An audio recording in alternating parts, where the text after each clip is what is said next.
Je suis Sangsil Beigurum, Sense Steel. Voici rapidement des nouvelles de la guerre au Moyen-Orient.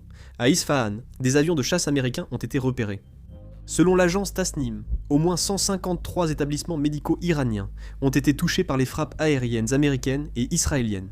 Selon le ministère iranien de la Santé, au moins 202 enfants et 223 femmes, dont 3 enceintes, ont été tués lors de l'attaque de l'Iran par les États-Unis et Israël. Au Liban, l'armée israélienne a attaqué un appartement, causant la mort de plusieurs civils.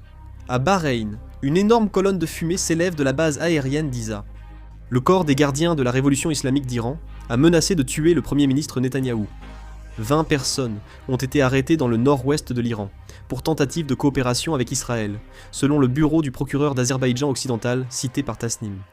Ils sont accusés d'avoir transmis à Israël des informations sur l'emplacement d'actifs militaires et sécuritaires iraniens. Le pouvoir judiciaire de Téhéran, en Iran, a interdit l'utilisation de feux d'artifice pendant le festival traditionnel du feu, le Shahar-Shambeh Souri, qui a lieu la veille du dernier mercredi du calendrier persan.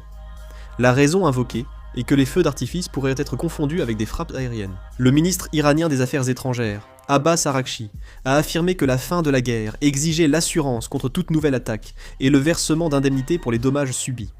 Le premier ministre israélien, Benyamin Netanyahou, a affirmé qu'Israël a urgemment besoin de l'aide de l'Ukraine et a sollicité une réunion sur les drones intercepteurs, malgré le refus des États-Unis d'accepter l'aide de l'Ukraine.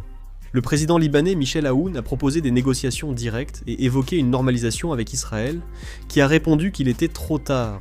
Les rebelles houthis du Yémen ont commencé à percevoir des frais auprès des navires cherchant à traverser la mer Rouge en toute sécurité. Ces paiements sont une sorte de péage qui rapporte des milliards de dollars aux Houthis. Cependant, les Houthis nient ces accusations, affirmant qu'il s'agit d'allégations fabriquées et sans fondement. La Maison-Bleue a indiqué qu'elle discutait avec les États-Unis à propos de la demande de Trump d'envoyer des navires de guerre et déciderait après examen. Le Japon a refusé d'envoyer ses forces d'autodéfense. L'Ukraine souhaite recevoir de l'argent et des technologies en échange de son aide à la défense des pays du Moyen-Orient contre les attaques de drones iraniens, a déclaré le président Zelensky. Auparavant, Kiev avait envoyé des experts en drones dans 4 pays du Moyen-Orient. Lorsque de nouvelles informations seront disponibles, je réaliserai une vidéo et la mettrai en ligne. C'est la fin de la vidéo. Merci.